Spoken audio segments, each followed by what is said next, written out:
साता जन्माची पुण्याई बहिणा। रवींद्र वस्त्र निकेतन घेऊन आले लाडकी बहीण रक्षाबंधन सेल। महाराष्ट्र हादरवून टाकणाऱ्या भन्नाट ऑफर्स 4 ते 17 ऑगस्ट।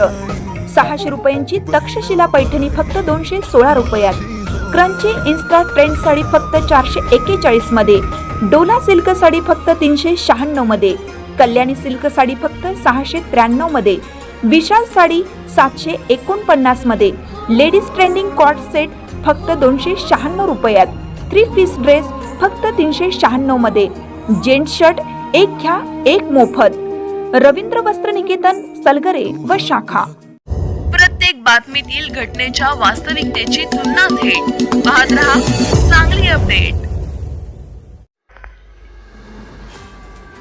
कत्तलीसाठी जाणाऱ्या 12 जनावरांची सुटका। ओमधी 16,50,000चा मुद्देमाल जप्त। तिघांविरोधात गुन्हा दाखल। कत्तलीसाठी ओमदी तालुका जत येथे पोलिसांनी घेऊन जात असलेल्या 8 म्हैशी आणि 4 जर्सी गायींसह एकूण 12 जनावरांची सुटका करण्यात आली। कारवाईत पोलिसांनी 14 लाख रुपये किमतीची 3 वाहनेही जप्त केली असून एकूण 16,60,000 रुपयांचा मुद्देमाल हस्तगत करण्यात आला। या प्रकरणी काल सोमवारी रात्री 11 वाजता तिघांवर गुन्हा दाखल करण्यात आला असून उमदी पोलीस पुढील तपास करीत आहेत। रात्री उमदी पोलिसांना 1 टेम्पो 2 पिकअप वाहनांमधून जनावरांची अवैध वाहतूक केली जात असल्याची माहिती मिळाली। पोलिसांनी त्वरित नाकाबंदी करून ही तिन्ही वाहने थांबवली।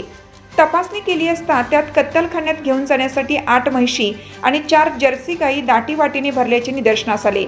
या जनावरांना पुरेसा चारा पाणी दिला गेला नव्हता आणि त्यांच्याकडे कोणतेही वैद्यकीय प्रमाणपत्र नव्हते।